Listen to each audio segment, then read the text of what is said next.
गुन्नू जी ने जो धुआं छोड़ा दोस्तों, वो धुआं देवी अहिल्या का बहुत बड़ा नुकसान कर गया। नमस्कार दोस्तों, स्वागत है आपका आपके अपने चैनल हंग्री स्पिरिट्स में। हंग्री स्पिरिट्स देख रहे सारे दर्शकों का मैं अंजू शर्मा दिल से स्वागत करती हूँ। बात थोड़ी कड़वी है मगर सच है।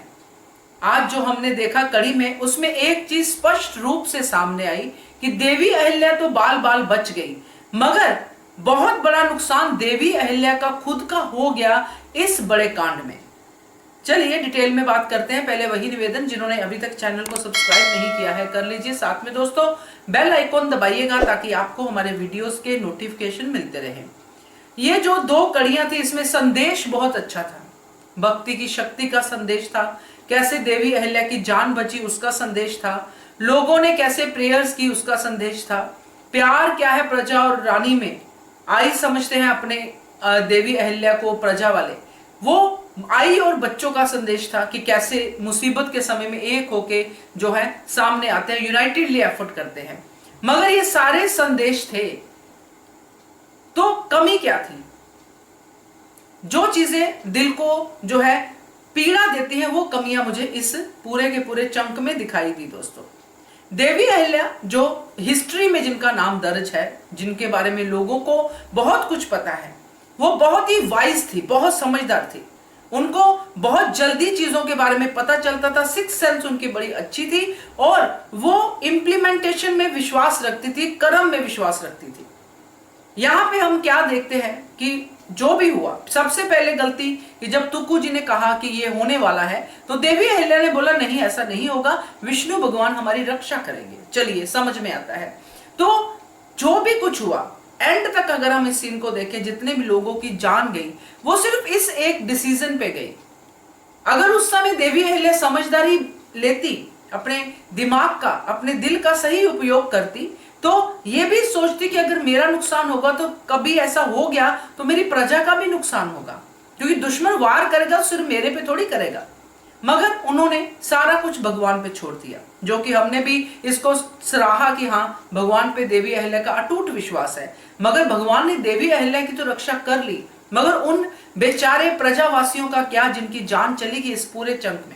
चलिए, ये तो बड़ी गलती थी कि तुक्कू जी की जो है कहने के बावजूद देवी अहिल्या ने ये वाली बात नहीं की। खैर, उसके बाद जब हम कमरे में बंद हैं, जो गुन्नू जी ने धुआं छोड़ा है, और गुन्नू जी ने धुएं के बारे में बहुत डिटेल में बताया कि ये बड़ा जहरीला धुआं है, इसका जो भी असर है उसके बाद इंसान जिंदा नहीं रहता है। वो धुआं छोड़ा गया, उस धुएं के उसमें पता नहीं उस धुएं का असर था कि दरवाजा ही जाम हो गया, कि देवी अहिल्या और मालेराव अंदर से दरवाजा खोल रहे हैं, दरवाजा खुल ही नहीं रहा है, कुंडी लगा के खोली है उन्होंने कुंडी, मगर दरवाजा नहीं खुल रहा है। तो धुएं का ही असर होगा, मैं तो यही मानती हूं, क्योंकि उस समय भी देवी अहिल्या का दिमाग जो है नहीं चला। जो धारावाहिक में देवी अहिल्या को हम देख रहे हैं, उसी समय उनको वो धुएं के टाइम पे ही पहले पट्टी बांध लेनी चाहिए थी।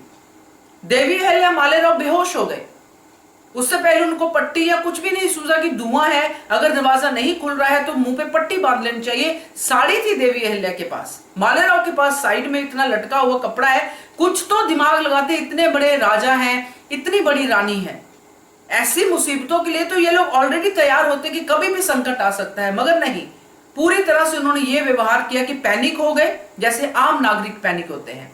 ये बात बड़ी खली दोस्तों, क्योंकि जब भक्ति की शक्ति से होश आया, तब देवी अहिल्या ने कपड़ा निकाला, कपड़ा भी मिल गया मलमल का वहां पे पड़ा हुआ, मुंह पे बांध भी लिया, फिर दरवाजा नहीं खुल रहा है। चलिए एक बार मान ले कि सीन नहीं दिखाया कि गुन्नू जी ने दरवाजे को कुछ कर दिया है।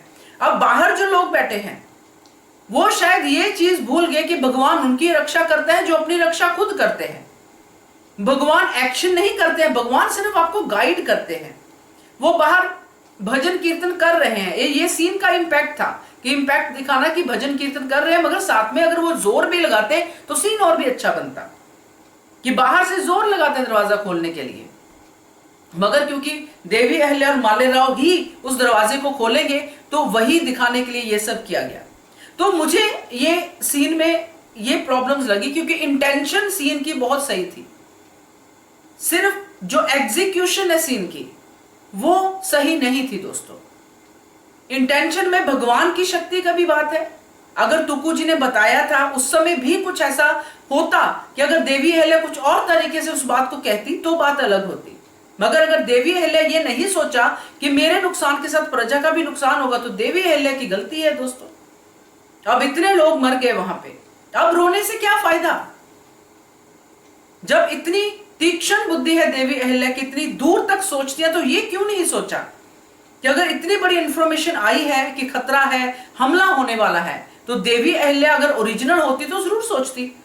मगर यहां धारावाहिक वाली देवी अहिल्या को कभी बहुत दूरदर्शिता के साथ दिखाया जाता है, कभी बहुत कम। तो ये मुझे कुछ पॉइंट्स लगे जो मुझे लगा कि सीन की इंटेंशन तो बहुत सही थी जो दिखाया, और जो किया गया वो बिल्कुल ही उल्टा था। क्योंकि गुन्नू जी का धुआं जिस तरह उसने अपने धुएं को बताया, उसी हिसाब से तो जब देवी अहिल्या पहली बार धुआं सूंघती है तभी उनको उसी समय पे मृत्यु को प्राप्त होना चाहिए था। मगर वो भी नहीं कुछ हुआ। मालेराव भी ठीक ठाक उठ गया, उठने के बाद उनको जैसे धुएं से और ताकत आ गई, दरवाजा भी खोल लिया जो पहले नहीं खुल रहा था, सब कुछ ही हो गया। धुएं ने तो उल्टा ही असर कर दिया।